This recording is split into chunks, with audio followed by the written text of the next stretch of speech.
My sister pretended to support me through my divorce, always offering a shoulder to cry on, but when I saw the photos of her smiling with my ex at a family event, I realized her kindness was nothing more than betrayal. I need to get this out before it kills me. Before the guilt literally eats me alive from the inside out. It started so innocently. That's what I keep telling anyway. Like most disasters, it began with something so small, so seemingly harmless, that don't even realize you're stepping over a line until miles past it. My marriage to David was comfortable. 7 years in, 2 kids, a mortgage, the whole suburban dream. But comfortable isn't passionate. Comfortable doesn't make heart race when phone buzzes. Comfortable doesn't make feel desired, wanted, seen. Then there was Jake. Jake was everything David wasn't. Spontaneous where David was predictable. Funny where David was serious. Attentive where David was distracted by work, kids. Jake made me feel like I was 22 again instead of 32 with stretch marks and a minivan. I met him at my sister Emma's birthday party. She'd always been the social butterfly, the one who knew everyone, who the best parties. Have to meet Jake, she said, pulling me over to where he stood by the kitchen island, in hand, that crooked smile that would haunt my dreams for months to come.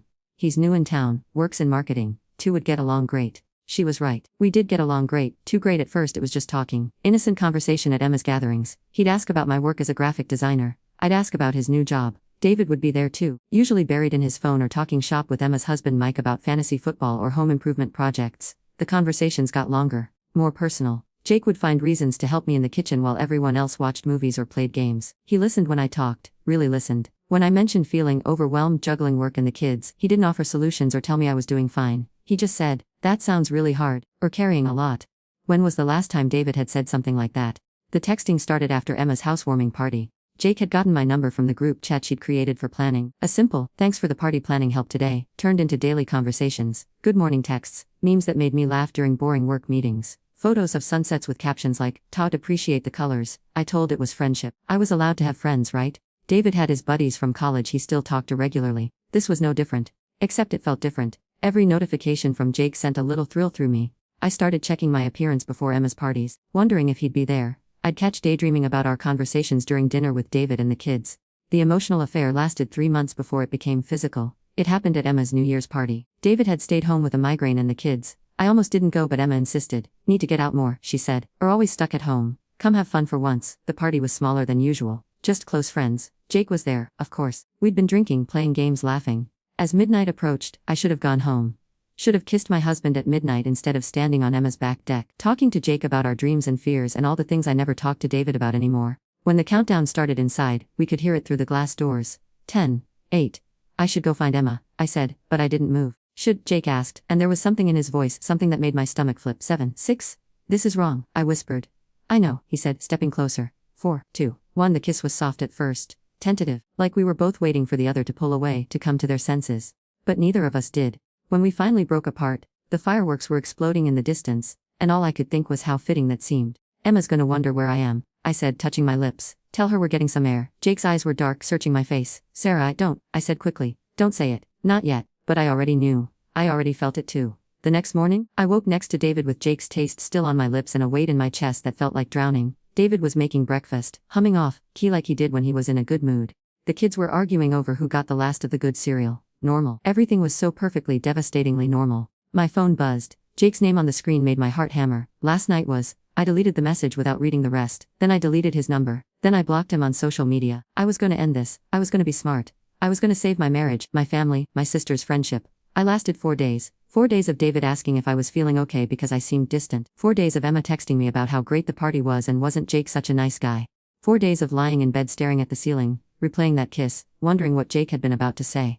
On the 4th day I unblocked his number. He'd left 17 messages. The first affair lasted 6 weeks. We met at his apartment twice a week while David was at work and the kids were at school. I told it was just physical, just something I needed to get out of my system. I wasn't in love with him. I wasn't gonna leave David. It was just a mistake. A beautiful, intoxicating mistake that made me feel alive for the first time in years. But Jake wanted more. He started talking about us having a real relationship, about me leaving David, about building something together. Or not happy, he'd say, tracing patterns on my bare shoulder while I stared at the ceiling of his bedroom. When talk about home, about David, sound like a describing a prison sentence. It's not that simple. I'd whisper back, I have kids. Emma would never forgive me if she knew about this. Emma wants to be happy too. But I knew Emma. I knew how she felt about cheaters, about people who broke families. She'd been devastated when our cousin Claire had an affair that destroyed her marriage. How could she do that to the kids? Emma had said. How could she be so selfish? Now I knew exactly how. I ended it after 6 weeks. The day my 5-year-old daughter Mia asked why mommy was always on her phone, why she seemed sad all the time.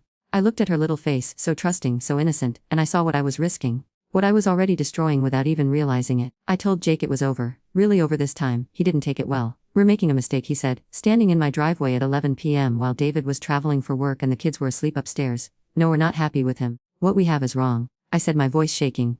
"I'm married. I have children. This has to stop. Then leave him." "I can't. I won't." He looked at me like I was a stranger.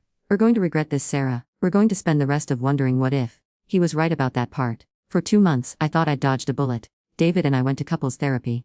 I into being a better wife, a better mother.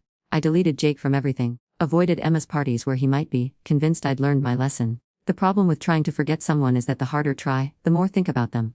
Every song on the radio reminded me of conversations we'd had. Every sunset looked like one of the photos he used to send me. Every time David touched me, I thought about Jake's hands, Jake's mouth, the way he looked at me like I was the most beautiful woman in the world. David started to notice. How could he not? I was a ghost in my own, going through the motions of being a wife and mother while my heart was somewhere else entirely.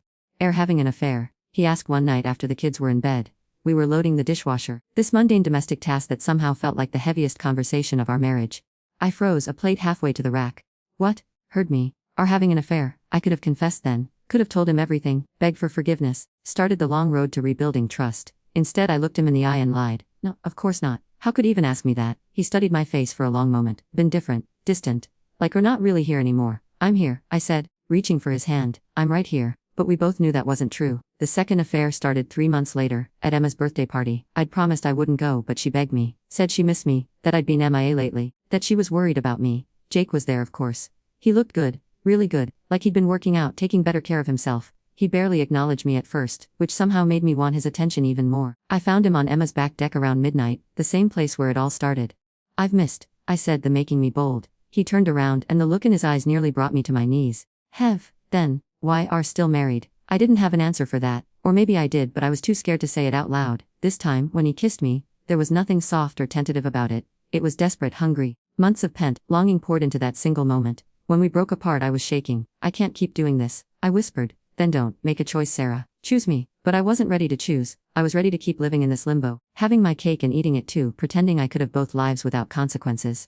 The second affair lasted 8 months, longer than the first because I'd gotten better at lying, better at compartmentalizing, better at living with the guilt. We met at hotels now instead of his apartment. I got a separate phone. I told David I joined a book club that met twice a week. Emma noticed the change in me. "Seem happier lately," she said one day when we were having lunch. More like, if only she knew. Jake pushed harder this time. He wanted me to leave David, wanted us to build it together. He painted pictures of our future, weekend trips and holidays and lazy Sunday mornings. He talked about wanting kids of his own someday. About being a stepfather to me and Sam. They'd love. I told him one afternoon in a hotel room downtown. "We're so good with kids. I want to find out," he said, pulling me closer. "I want to meet them properly. As partner, not just Emma's friend." The fantasy was intoxicating. A fresh start. A love that felt passionate and real and alive. No more pretending, no more lying, no more feeling like a stranger in my own. But fantasies are just that, fantasies. The beginning of the end came when Emma announced she was moving across the country for a job opportunity. Her goodbye party was supposed to be a celebration, a send-off for my sister who'd been my best friend my whole. Instead, it became the night everything fell apart.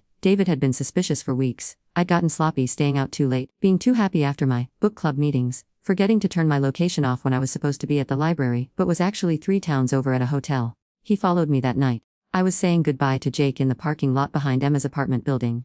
It was supposed to be just a quick farewell, a promise to figure out how to continue our relationship long distance now that Emma wouldn't be around to provide cover for our meetings. But quick goodbyes between lovers are never really quick, are they? David found us wrapped around each other, kissing like the world was ending, which I guess in a way it was. He didn't yell, didn't make a scene, he just stood there in the shadows by his car, watching. When we finally broke apart, when I turned around and saw him there, I felt my entire world collapse. "David," I whispered. He looked at Jake, then at me, then back at Jake. "How long?" "David, please, let me explain." "How long?" "And off for about a year," I said, the words tasting like ash. He nodded slowly like he was processing this information, filing it away. "Kids are at my mom's tonight. Don't come home until I text." Then he got in his car and drove away, leaving me standing in that parking lot with Jake's arms around me and my marriage bleeding out on the asphalt. Jake was saying something about this being our chance, about finally being free to be together, but I couldn't hear him over the sound of my imploding. I thought I was so smart, so careful. I thought I could have both lives forever, that no one would get as long as David never found out. I was wrong about everything. The text from David came at 3 a.m. "Can come home now. We need to talk." I hadn't slept. I'd been sitting in my car outside Emma's building for hours, calling David over and over, getting voicemail every time. Jake had left around midnight after I'd told him I needed space to think, to process, to figure out what came next. What came next was the hardest conversation of my. David was sitting at our kitchen table when I walked in, still wearing the clothes he'd worn to Emma's party. Coffee cup in front of him, empty. He looked like he'd aged 10 years in the 6 hours since he'd caught me. Sit, he said without looking. I sat. I need to tell me everything, from the beginning. Don't leave anything out, don't minimize it, don't try to protect my feelings. I deserve the truth, so I told him, all of it. The emotional affair that started with innocent conversations at Emma's parties, the kiss on New Year's Eve, the first physical affair that lasted 6 weeks, the break, the second affair that had been going on for 8 months, the hotels, the lies, the book club that didn't exist. He sat there through all of it, stone-faced, occasionally asking questions. When did it start? How often did see him? Did use protection? To love him? That last question nearly broke me. I don't know, I whispered, and it was the most honest thing I'd said in months. Don't know if love the man been cheating on me with for almost a year. I thought I did. I think I do. But sitting here, looking at, knowing what I've done to us, to the kids, I don't know anything anymore. He laughed, but there was no humor in it. Well, that makes 2 of us. We sat in silence for a long time. Outside, the sun was starting to rise. Soon the kids would be waking at Grandma's house, asking when they could come home. Soon we'd have to figure out how to explain why Daddy looked like he'd been crying, why Mommy couldn't meet their eyes. I want to leave, David said finally. My heart stopped. Leave, not permanently. Not yet, but I need time to think, and I can't do that with here. Go stay with Emma until her flight tomorrow. Figure out where wanna go after that, because it can't be here. Not right now. The kids will stay with me. Can see them, but not here. Not in our home. Not until I figure out if there's gonna be anything anymore. I wanted to argue, to beg, but I had no right. I'd forfeited my rights the moment I'd kissed another man. I'd forfeited them every time I'd chosen Jake over my family for the past year. David, I'm so sorry. I know that doesn't mean anything right now, but I am. I never meant for this to happen. I never meant to Boyne. He looked at me then, really looked at me, and the pain in his eyes was unbearable. But did mean it, Sarah. Every time went to see him, chose to me. Every time lied to my face, chose to me. Every time came home and pretended to be my wife after being with him, chose to me. This didn't just happen. Made it happen. Over and over again for a year. He was right. God help me, he was absolutely right. I packed a bag with shaking hands while David sat in our living room, staring at nothing. I wanted to say something, to offer some kind of comfort or explanation or promise that I could fix this. But there was nothing left to say. Emma was getting ready to leave for the airport when I showed at her door at 7 a.m. with a suitcase and red eyes. Sarah, what's wrong? Look awful. I broke down right there in her doorway. The whole story came pouring out between sobs, all of it, everything I'd been hiding from her for months. Her face went through so many emotions I couldn't track them all. Shock, confusion, anger, disappointment, disgust. Jakey, she said when I friend Jakey. I've been having an affair with Jake. I nodded miserably. For a year, and been lying to me this whole time, using my parties as cover. Another nod. She stared at me like I was a stranger. I don't know. The person standing in front of me, I don't know who this is, because my sister would never do something like this. My sister believes in marriage, in commitment, in not destroying families for selfish reasons. Emma, please, no, don't dare Emma, please me. Do you have any idea what done? David is one of the best men I know. Children adore him, had everything, Sarah. Everything I've been looking for my entire, and it away for what? Some excitement, some fantasy. I couldn't answer because she was right. I had thrown it all away, and for what? A man who wanted me to abandon my children for him. A relationship built on lies and betrayal. The temporary high of feeling desired. Where are the kids, she asked. With David's mom. Good. At least they don't have to see like this yet. She stepped back from the door. Can stay here until my flight leaves at 3. After that, need to find somewhere else to go because I can't look at right now without wanting to scream. Those were the last words Emma said to me before she moved across the country. The last real conversation we had was her telling me she was ashamed to call me her sister. I spent that day in her empty apartment, surrounded by boxes and the ghosts of all the parties where I'd fallen in love with someone who wasn't my husband. I called David repeatedly, begging him to let me come home, to let me see the kids. He didn't answer. Jake dozens of times. He wanted to know what David had said, what was going to happen next, when we could be together openly. I turned off my phone. At 3 p.m., I watched Emma's cab drive away from my spot by her living room window. She didn't look back. I had nowhere to go. No family who would take me in after what I'd done. No friends who wouldn't judge me for destroying my marriage. I'd isolated over the past year, canceling plans and skipping get-togethers to spend time with Jake instead. I checked into a hotel. The same chain where Jake and I used to meet, though not the same location. The irony wasn't lost on me. David texted that evening, kids asking for. Can call them at A. Keep it short. Hearing their voices broke something inside me that I'm not sure will ever heal. Mummy, when are coming home? Mia asked. Daddy said had to go away for work, but don't usually go away for work. I don't know, baby. Soon, I hope. Air and Daddy fighting. Sam, my 8-year-old, was too perceptive for his own good. Grown-ups sometimes have problems they need to work out, I said, hating for adding another lie to the pile. But we both love very much. That will never change. A promise. But even as I said it, I wondered if it was true. Would David let me be part of their lives after this? Would he use my affair against me in court? Would my children grow knowing their mother was a cheater, a liar, a woman who chose temporary pleasure over their family's stability? The days blended together after that. Hotel room, lawyer consultations, texts from Jake that I didn't answer, Calls from my mother that I couldn't bring to return because I'd have to explain why I wasn't living at home anymore. David agreed to let me see the kids once a week, supervised visits at a park or restaurant, never at the house. Never overnight. Mia cried every time I had to leave. Sam started acting out at school, getting into fights, grades dropping. He's angry. David told me after one particularly difficult visit where Sam had refused to speak to me. He doesn't understand why mommy doesn't live with us anymore, and he's taking it out on everyone else. Tell him the truth, I said. Tell him it's my fault. Tell him I made mistakes. He's 8, Sarah. He shouldn't have to deal with the consequences of choices. But he was dealing with them anyway. They both were. Every day they were living with the fallout of my decisions, and there was nothing I could do to protect them from it. The divorce proceedings started 2 months after David caught me. He filed for custody of the children. I didn't.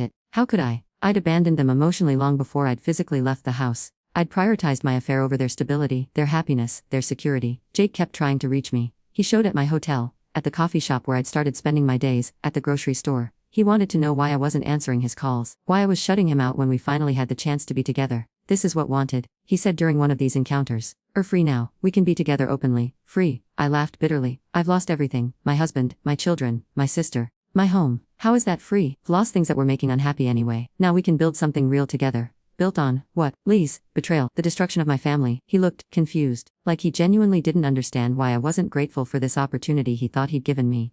That's when I realized Jake had never really understood what he was asking me to give.